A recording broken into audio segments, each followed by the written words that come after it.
జై మాదిగా, జై మాదిగా. ఇవ్వాలి తెలంగాణ రాష్ట్రంలో మాదిగలకు 12% రిజర్వేషన్ చేయాలి, జిల్లాల వారీగా వర్గీకరణ. ఈరోజు వర్గీకరణ బిల్లు అసెంబ్లీలో ప్రవేశపెట్టే ముందు సీనియర్ మాదిగ నాయకులు మాజీ మంత్రివర్యులు చంద్రశేఖర్ గారు, చంద్రశేఖర్ అన్న గారు, ఏఐసిసి కార్యదర్శి అన్నగారు సంపదన్న గారు, మన ఎస్సీ కార్పొరేషన్ చైర్మన్ నగరి గారు ప్రీతం గారు, మన నాయకులు పుష్పలీల సీనియర్ ఎంఆర్పిఎస్ నాయకులు నమిల్ల సీనన్న, ఏపూరు సోమన్న, అదేవిధంగా శ్యామన్న, రాజలింగం అన్న, ఇటుకరాజు, కనకరాజు, నండు నరసింహ, సమయ మాదిగా అన్న పేరు మర్చిపోయారు, గుర్తురాట్లేదు. అందరికీ పేరు పేరు నమస్కారం తెలియజేస్తున్నాను. మోజేసన్న పొద్దున్న నుంచి గమనిస్తున్నాం. ఆ గట్టు మీద ఉన్న వాళ్ళంతా కూడా ఈ గట్టు మీదకి వచ్చారు. ఇప్పుడు ఆడ మొత్తం వదిలేసి డబ్బులు చెప్పులు మొత్తం వదిలేసి కాంగ్రెస్ పార్టీ వర్గీకరణ చేస్తుంది. ఇక మనకు చంద్రశేఖర్ అన్న లేకపోతే సంపద అన్న ప్రీతమే దిక్కని మొత్తం ఎక్కడిదెక్కడ వదిలేసి ఇటువైపు వచ్చింది. ఎక్కడైనా అక్కడున్నా ఇక్కడున్నా మనంతా మాదిగ వాళ్ళం. జై తెలంగాణ. మిత్రులారా, మనం అందరం ఒకటే ఆశించినాం. చేవెళ్ళ డిక్లరేషన్ లో ఏఐసిసి ప్రెసిడెంట్ గారు ఖర్గే గారే పార్లమెంట్ లో తెలంగాణలో ఎస్సీ వర్గీకరణ చేస్తారని చెప్పిండు. ముఖ్యమంత్రి గారు దాన్ని పదే పదే పదే పదే చెప్పుకుంటూ వస్తే ఒక పెద్ద మనిషి ఫిబ్రవరి 7వ తారీఖు రేవంత్ రెడ్డి చావు డప్పు కొడుతానన్నాడు.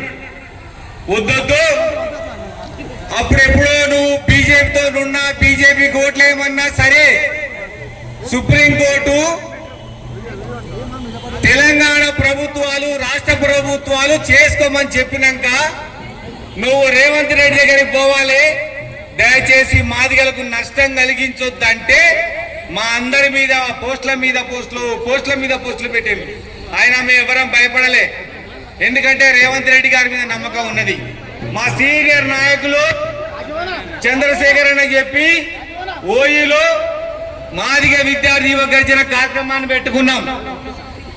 అప్పుడు ముఖ్యమంత్రి గారు చెప్పిండ్రు, నువ్వు పెట్టి ఆగం చేయక రవి, దీన్ని ఆపండి అంటే ఆపుకొని కాంగ్రెస్ పార్టీ ఎట్లా చెప్పిందో అట్లా నడుచుకోవాలని నిశ్చయించిన మిత్రులారా. ఈ డిమాండ్ 1994లో మాదిగలకు 7% రిజర్వేషన్ రావాలని ఎంఆర్పిఎస్ ఉద్యమం ప్రవేశపెట్టింది. 2014 సంవత్సరంలో తెలంగాణ రాష్ట్రం వచ్చింది. రాష్ట్రం వచ్చినాక తెలంగాణ రాష్ట్రంలో మాదిగ జనాభా ఎక్కువైంది. అప్పుడు మేము ప్రారంభించినాం. ఎంఆర్పిఎస్ డిమాండ్ శాస్త్రీయంగా లేదు. తెలంగాణలో మాదిగ జనాభా ఎక్కువగా ఉంది.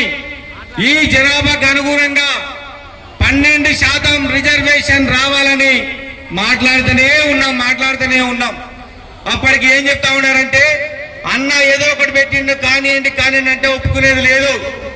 జనాభా దామాషా ప్రకారం తెలంగాణ రాష్ట్రంలో మాదిగలకు 12% రిజర్వేషన్ ఇవ్వాలని మాదిగ జాగృతి రథయాత్ర, జోడో యాత్ర, అసెంబ్లీ మీటింగ్లు, పార్లమెంట్ మీటింగ్లు, ఎన్నో చెలో ఢిల్లీ కార్యక్రమాలు పెట్టుకున్నాం. అయితే ఆయన మాత్రం ఏం మాట్లాడతలేడు. 7% అనే మాట్లాడుతుంటూ జనాభా దామాషా మాట్లాడతలేడు. మేమంతా కాంగ్రెస్ పార్టీలో ఉన్నాం. కాంగ్రెస్ పార్టీ వర్గీకరణ